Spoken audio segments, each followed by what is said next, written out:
Liệu xin chào bạn, chào mừng bạn đến với kênh móc len của Dương Liệu Handmade. Video này Liệu sẽ hướng dẫn bạn móc một chậu hoa tulip mini để bàn rất là cưng mà móc khá là nhanh. Rồi để chuẩn bị móc mẫu hoa tulip này, các bạn sẽ chuẩn bị cho mình 4 màu len tương ứng là màu hoa, màu chiếc lá, màu nâu làm chậu và màu cà phê để chúng ta làm đốc nha. Mà mình hướng dẫn hôm nay đó là len miêu bò để chúng ta móc cái chậu cho nó cứng cáp nha. Rồi các bạn sẽ chuẩn bị cho mình kim tương ứng, đó là dòng kim 2 đầu cán nhựa đầu 4/0 tương ứng với kim 250mm nha. Các bạn chuẩn bị len sợi tự do và kim móc tương ứng là được. Và một chiếc kim khâu len, một chiếc kéo cắt len.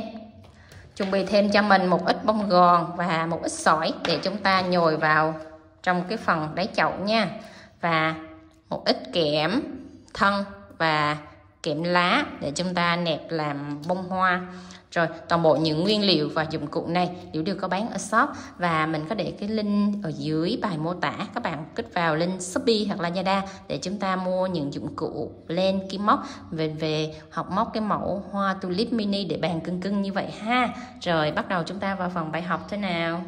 Đầu tiên các bạn sẽ làm màu nâu đất cho mình để làm phần chậu trước nha. Rồi các bạn sẽ tạo cho mình một vòng tròn ma thuật, móc lên một móc xích, 2 móc xích, móc vào trong vòng tròn này cho mình mũi kép, 1 kép, 2 kép, 3, 4, 5,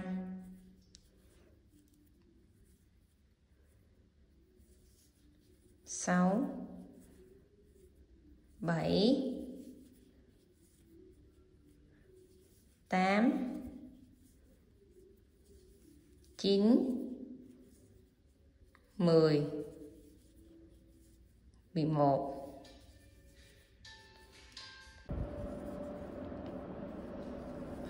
Rồi các bạn móc vào trong vòng tròn này 12 mũi kép và siết chặt cái sợi len ngắn lại, kéo vòng tròn này lại cho chặt.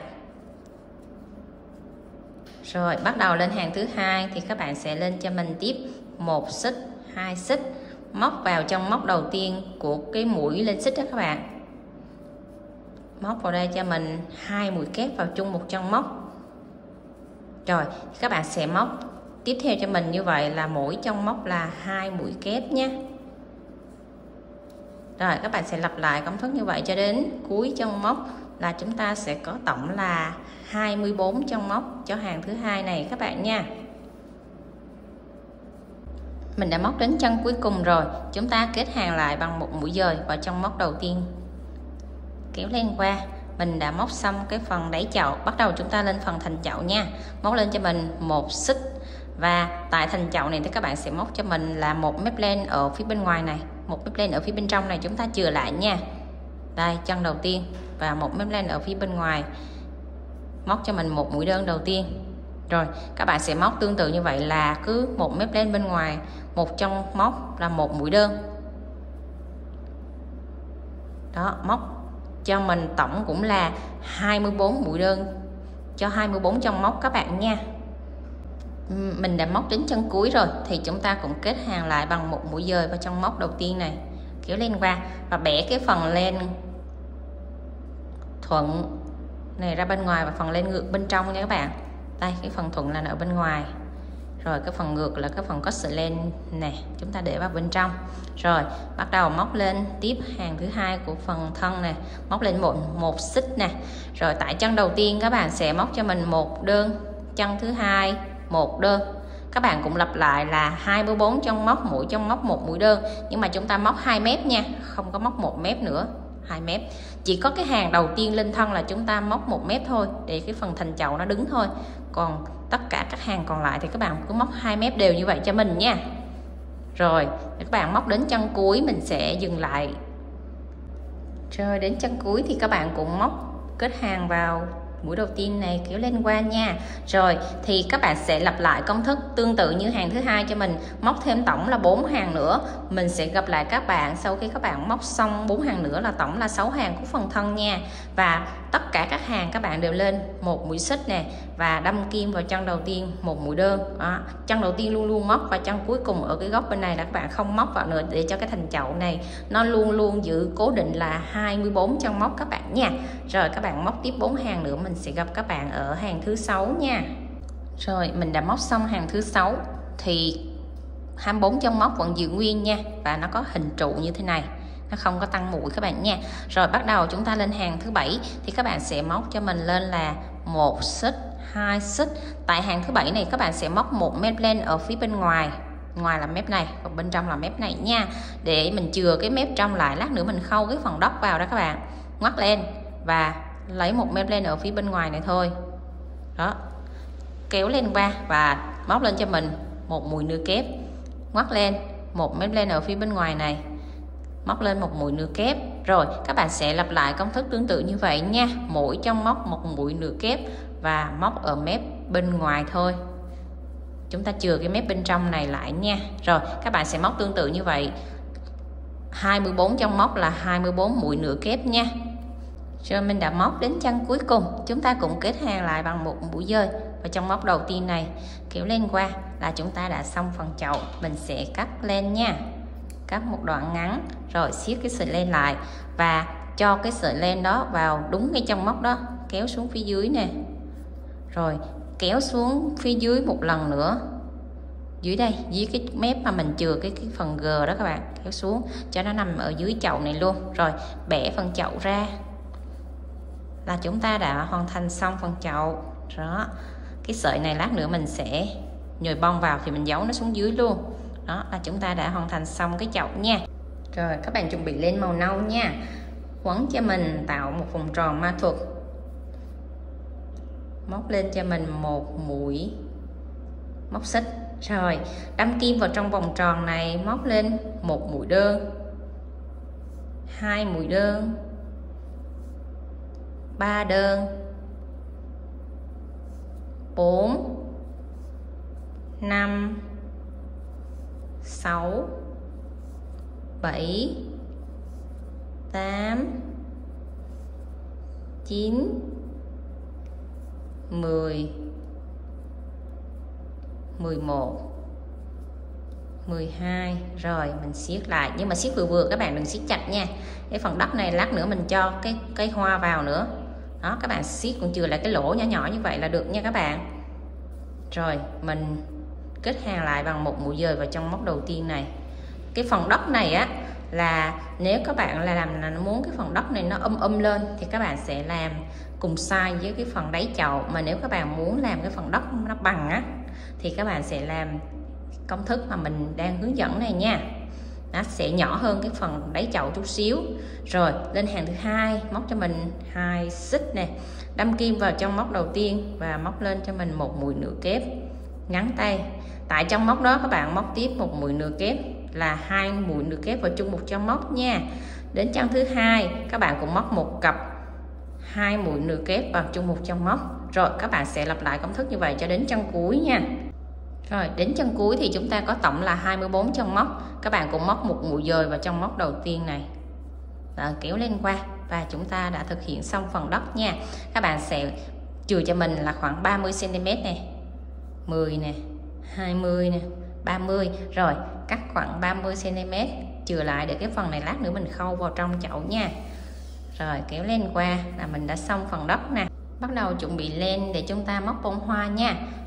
Rồi tạo cho mình một vòng tròn ma thuật, móc lên một mũi móc xích, móc vào trong vòng tròn này một mũi đơn,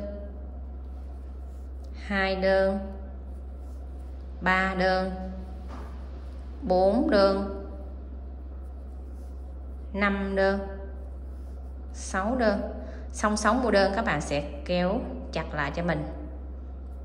Rồi và móc vào trong móc đầu tiên này một mũi dời là chúng ta xong hàng đầu tiên. Bắt đầu lên hàng thứ hai, các bạn móc cho mình một xích, móc vào chân đầu tiên này 2 mũi đơn, chung một chân móc. Rồi các bạn sẽ móc tiếp tục như vậy nha. Là hàng thứ hai mình sẽ có tổng là 12 mũi đơn nha. Đó, mỗi chân móc các bạn cứ móc đều là 2 mũi đơn chung một chân móc, và các bạn cứ móc lỏng tay thôi, không cần phải móc chặt tay quá nha, tại vì mũi đơn nó đã chặt rồi. Đó, đến chân móc cuối cùng chúng ta cũng kết hàng lại bằng một mũi dời vào chân móc đầu tiên này để kết thúc hàng thứ hai. Lên hàng thứ ba móc cho mình một xích và móc vào chân đầu tiên một mũi đơn, chân thứ hai 2 mũi đơn vào chung một chân móc, chân thứ ba một mũi đơn, chân thứ tư 2 mũi đơn vào chung một chân móc. Rồi các bạn sẽ lặp lại công thức là 1 2 1 2 1 2 1 2, cứ tương tự như vậy cho đến cuối hàng nha. Rồi mình đã móc đến chân cuối nè, chân cuối lúc nào cũng là chân 2 mũi đơn chung chân nha. Rồi chúng ta cũng kết hàng lại bằng một mũi dời kéo lên qua nè. Rồi bắt đầu lên tới hàng thứ tư, các bạn móc cho mình một mũi đơn, 2 mũi đơn. Rồi móc tiếp tục cho mình là mỗi chân móc một mũi đơn nha. Ở hàng thứ ba mình có tổng là 18 chân móc, thì hàng thứ tư các bạn cũng móc liên tục cho mình như vậy, mỗi chân móc một đơn là giữ nguyên 18 chân móc, không có tăng mũi nữa các bạn nha. Rồi các bạn sẽ móc tương tự như vậy cho mình từ hàng thứ tư cho đến hàng thứ 9, là mỗi hàng móc đều móc một mũi đơn tương tự như vậy, không có tăng mũi nữa, là để cho nó lên cái phần thành của búp hoa đó các bạn, không tăng mũi nữa nha. Rồi đến chân cuối cùng này các bạn cũng kết hàng lại nè và bẻ cái phần len thuận ra bên ngoài. Rồi móc tương tự ở hàng thứ tư này, mỗi chân móc một mũi đơn cho mình từ hàng thứ 5 cho đến hàng thứ 9. Đó, các bạn cũng lên một xích nha, móc vào chân đầu tiên này một mũi đơn, tất cả các hàng các bạn đều lên một xích, rồi các bạn móc tiếp nha, mỗi chân móc đều một mũi đơn. Mình sẽ gặp lại các bạn sau khi các bạn móc xong đến hàng thứ 9 nha. Rồi mình đã móc xong đến hàng thứ 9 thì vẫn giữ nguyên là 18 chân móc nha. Rồi chúng ta cũng kết hàng lại bằng một mũi dời kéo lên qua nè. Rồi cắt cho mình chừa một đoạn cỡ tầm 20 cm các bạn đừng cắt ngắn nha, để mình còn khâu lại nữa đó các bạn. Rồi cắt xong các bạn sẽ kéo lên qua nè, rồi siết lại cho mình. Tại đây các bạn sẽ cho cái kẽm và bông gòn vào trước cho mình. Rồi thì các bạn sẽ dùng kẽm và dùng cái kìm để chúng ta cho kẽm vào. Các bạn cắt cái đoạn kẽm có cao độ cỡ tầm 11 đến 12 cm nha, và bắt đầu uốn cho cái đầu kẽm này nó cong lại chút xíu để mình cho nó vào bên trong cái hoa này, nó không có bị lung lay cái đầu hoa nha. Mình xài một thời gian là cái hoa này nó vẫn nằm nguyên, nó không có bị lung lay, cho nên mình phải uốn cái kẽm này cho chặt nè. Rồi các bạn sẽ cho vào trong cái lỗ mà mình tạo cái vòng tròn mã thuật đó các bạn, cho thẳng vào. Rồi mình sẽ nhồi bông gòn vào nha, nhồi bông gòn vừa thôi, không cần nhồi căng lắm các bạn. Rồi nhồi bông gòn xong chúng ta sẽ cho kim khâu lên để chúng ta khâu cái tạo hình cái bông hoa tulip nha. Mình sẽ gập đôi nó lại nè. Thì cái bông hoa tulip này có 18 chân móc, thì các bạn gập đôi lại như thế này, thì các bạn sẽ đếm cho mình từ cái chỗ sợi len này, các bạn sẽ đếm lùi lại cho mình 9 chân móc nha. Đây là chân thứ nhất, 1 2 3 4 5 6 7 8 9. Rồi chân móc thứ 9 nằm vị trí này. Đó, các bạn sẽ cho kim qua từ chân thứ 9 qua chân thứ nhất, rồi kéo lên qua một vòng cho mình trước, là chúng ta sẽ tạo một nửa cái búp hoa. Đó, gút lại trước nha. Rồi vòng qua một vòng nữa giữa chân 1 và chân 9, kéo lên qua gút lại cho mình 2 vòng cho chắc như vậy nha. Rồi xong, bắt đầu mình còn lại 8 chân móc ở bên này, 2 4 6 8 bên này, 8 chân móc bên này, thì chúng ta sẽ đâm kim vào chân 1 2 3 4, chân thứ tư bên này và chân thứ tư bên này các bạn nha.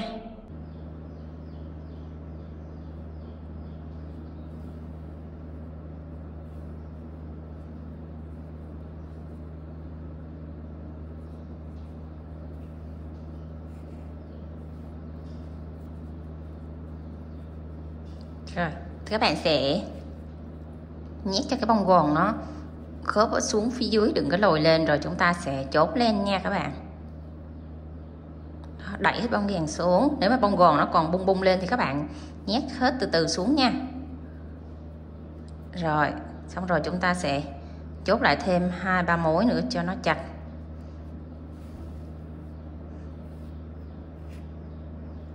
Đó, góc này nó còn bông gòn nó bung lên nè, các bạn cứ đẩy nó xuống nè.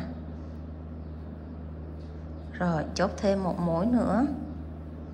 Đó, các bạn thấy là 4 cái cánh của cái hoa tulip nó căng lên rồi ha.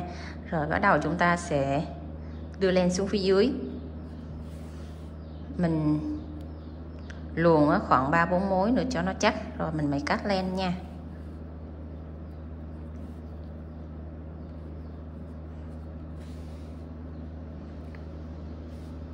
Rồi xong rồi các bạn, chỉnh cho cái hoa nó căng tròn đều.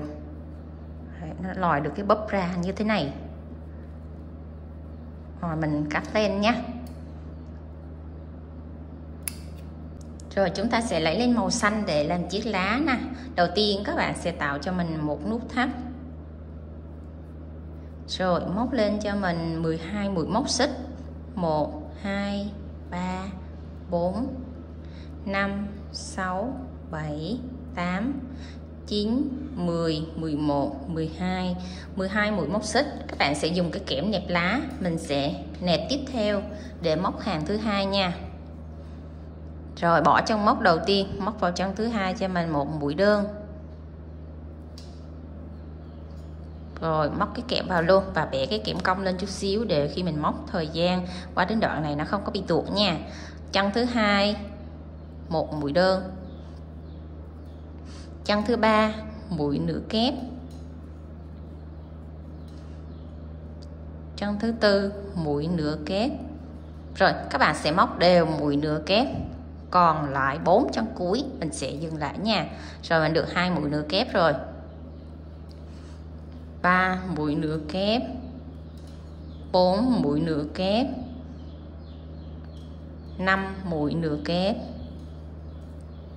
5 mũi nửa kép rồi các bạn nha. Còn lại đây 4 mũi, các bạn sẽ móc tiếp cho mình một mũi nửa kép nữa, là tổng chúng ta sẽ có 6 mũi nửa kép liên tiếp nhau nha. Còn lại 3 chân cuối các bạn sẽ móc cho mình xuống một mũi đơn nè, hạ từ từ xuống nè, 2 mũi đơn. Rồi chân cuối cùng này chúng ta sẽ móc 3 mũi đơn vào chung một chân móc. 1, 2, 3. Rồi bẻ cái phần kẽm lại, mình sẽ móc tiếp vào chân mép bên trái đối xứng với chân bên phải. Là chân đầu tiên mình sẽ móc mũi đơn, chân thứ hai móc mũi đơn. Rồi các bạn móc tiếp cho mình 6 chân móc, mỗi chân móc một mũi nửa kép. 1, 2, 3, 4, 5, 6 mũi nửa kép rồi. Còn lại 2 chân cuối các bạn sẽ móc cho mình xuống 2 mũi đơn. Một mũi đơn đầu tiên này, một mũi đơn thứ hai. Xong 2 mũi đơn còn lại chúng ta sẽ móc một mũi dời vào trong móc cùng mũi đơn đầu tiên ở mép bên phải này, kéo lên qua là chúng ta đã khép lại 2 mép len nè. Rồi cái sợi len nó đang ở phía trên này, các bạn vòng xuống phía dưới, vòng xuống phía dưới này và vòng lên lại, và chúng ta sẽ móc tiếp một mũi vào đây nữa nè. Đó, móc tiếp một mũi xích vào để cho hai cái kẽm này nó khớp lại với nhau đó các bạn. Và các bạn sẽ điều chỉnh cái kẽm này cho vừa. Rồi mình sẽ cắt lên đi nè. Rồi siết chặt lại là chúng ta đã thấy hai cái cây kẽm này nó khớp lại với nhau rồi nè.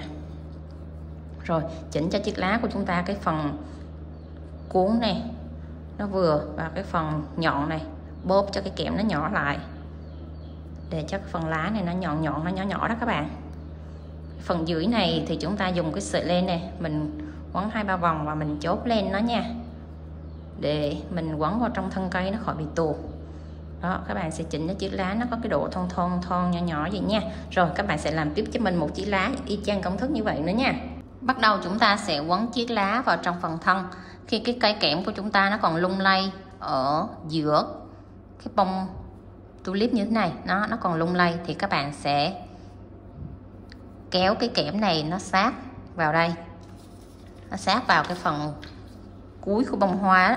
Rồi chúng ta sẽ cho một ít kẽm này, cho một ít keo các bạn, một ít keo vào trong phần kẽm nha. Rồi mình sẽ đẩy cái cây này sát vào trong bông hoa đó, để cho cái phần keo này nó dính vào trong bông hoa luôn các bạn. Nó sẽ chặt cái đầu bông, nó không có bị lung lay nha. Tại vì mình xài cái thân chậu đó một thời gian để nó trước gió đó, nó sẽ lung lay cái phần bông, cho nên mình phải cố định như vậy cho nó chặt, nó không có bị lung lay nha. Một ít keo vào trong cái phần bông như vậy, rồi chốt keo nó dính chặt đó tại cái vị trí đáy bông hoa này là chúng ta đã cố định rồi nè. Mình cầm lắc đó, cái bông nó không có bị lung lay nữa là ok các bạn nha. Rồi mình sẽ cho cái sợi len nó vào đáy bông hoa này, dùng cái kim móc chúng ta ngoắt cái sợi len này, cái sợi len mà chúng ta móc chiếc lá đó, sợi len màu xanh đó, mình sẽ dùng cái sợi len đó để chúng ta quấn thân nha. Rồi kéo cái sợi len qua, mình cắt cái đoạn chiều dài nó tầm là 70 cm, kéo qua chập đôi lại. Rồi bắt đầu chúng ta sẽ siết cái sợi len này, hai cái sợi len này siết chặt nó vào trong cái phần chính giữa của phần thân kẽm này nha. Đây các bạn hình dung, các bạn để ý nè, siết chặt lại để cho nó nằm ngay tại điểm trung tâm. Rồi chúng ta sẽ dùng cái sợi len này để chúng ta quấn cái bông hoa nha. Đó, quấn giữa bông hoa và cái kẽm. Rồi các bạn dùng một sợi len các bạn chốt trước cho chặt. Đó, cho chặt cái phần bông chứ cái phần thân cây trước, rồi bắt đầu mình sẽ quấn nè.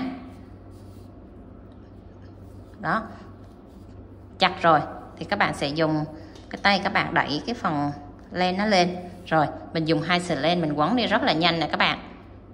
Đó, các bạn cứ vậy quấn nha cho mình gần cuối rồi chúng ta ráp chiếc lá vào nha. Rồi mình quấn được một đoạn rồi thì chúng ta sẽ bắt đầu ráp hai chiếc lá vào nhé. Đưa hai chiếc lá nó đối xứng với nhau. Rồi chúng ta dùng cái sợi len đó, chúng ta sẽ siết chặt lại. Cái chiếc lá này nó sẽ nằm cố định tại cái mặt đất, cho nên các bạn sẽ siết cái đoạn dưới này vừa phải thôi, không cần đẹp. Cái đoạn dưới này là lát nữa chúng ta sẽ cho nó vào phần mặt đất nè. Rồi mình sẽ chốt lên lại nha, vòng lại một vòng và chúng ta sẽ siết chặt sợi len này lại là được. Đó là mình đã quấn tạo hình xong cái phần thân cây nha. Rồi các bạn sẽ chuẩn bị chậu và đất để chúng ta bắt đầu khâu ráp nha. Đầu tiên các bạn sẽ cắt cho mình một cái bìa cứng có cái vòng tròn nó bằng như cái vòng tròn của cái đáy chậu này. Mình lót nó vào trước để nó tạo cái độ cứng của cái chậu, nó đứng nó không có bị ngã khi mình cho thân cây vào nha. Đó, khi lót vào đó thì nó sẽ cứng và nó sẽ bằng. Rồi mình để chậu xuống là nó không có bị lung lay. Rồi chúng ta cho một ít hạt sỏi vào phần đáy chậu. Khi cho thì các bạn nhớ là các bạn phải tản đều cái sỏi này ra. Đó, các bạn sẽ cho đều như vậy để cái chậu của mình nó đứng nha. Nếu chậu nhỏ thì các bạn cho chừng 2 đến 3 cục sỏi hoặc là 4 cục sỏi nhỏ nhỏ thôi là được. Đó, các bạn tản đều ra như vậy. Rồi mình sẽ cho một ít bông gòn vào trước.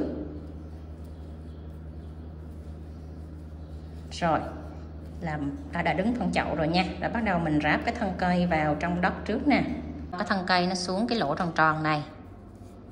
Rồi mình sẽ chích một ít keo vào cái phần thân cây này để nó cố định ở cái phần chậu nha các bạn.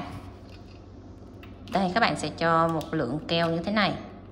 Rồi ráp nó xuống giữa cái phần chậu này cho nó nằm cố định ở phần chậu này trước. Đó, các bạn sẽ giữ chặt thật chặt lại để cho nó khớp xuống dưới phần chậu, nó dính cứng xuống. Rồi chúng ta sẽ bắt đầu nhồi thêm bông gòn vào xung quanh chậu để cho nó tạo cái độ phồng của chậu nha. Xong rồi các bạn sẽ tiến hành khâu ráp cho mình nha. Giữa phần đất và phần thân chậu thì các bạn sẽ cho kim vào 1 mép len ở phần thân chậu này và 1 mép len và 2 mép len các bạn, 2 mép len ở phần đất. Rồi một chân móc bên này các bạn sẽ khâu với một chân móc ở phía bên kia. Đó, cứ một chân ở cái phần này, phần thân chậu này. Rồi các bạn sẽ đưa 2 mép len lên cái phần đất. Đó, chúng ta cứ khâu tương tự như vậy nha. Đó, nó sẽ khớp với nhau, chân móc bên này nó sẽ khớp với chân móc bên kia. Các bạn cứ khâu tương tự như vậy cho đến cuối chân móc cho mình, chừa lại cho mình khoảng 2/3 thân chậu để chúng ta bắt đầu điều chỉnh cái chậu lại chút xíu và nhỏ keo vào cho nó cố định cái thân cây vào trong cái phần chậu các bạn nhé.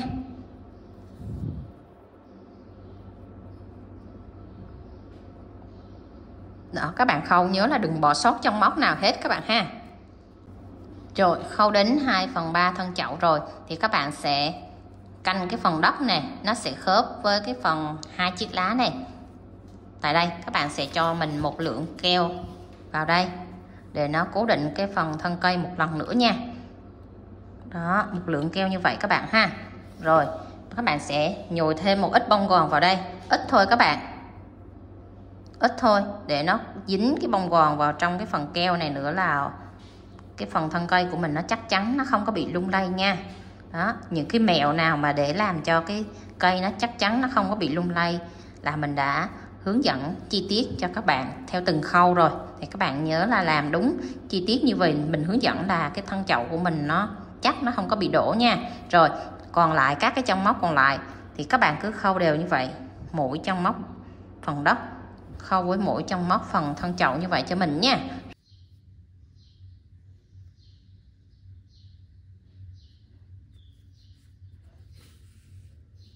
Rồi mình đã khâu đến chân cuối cùng thì các bạn kiểm tra lại xem mình có bỏ sót chân móc nào không nha.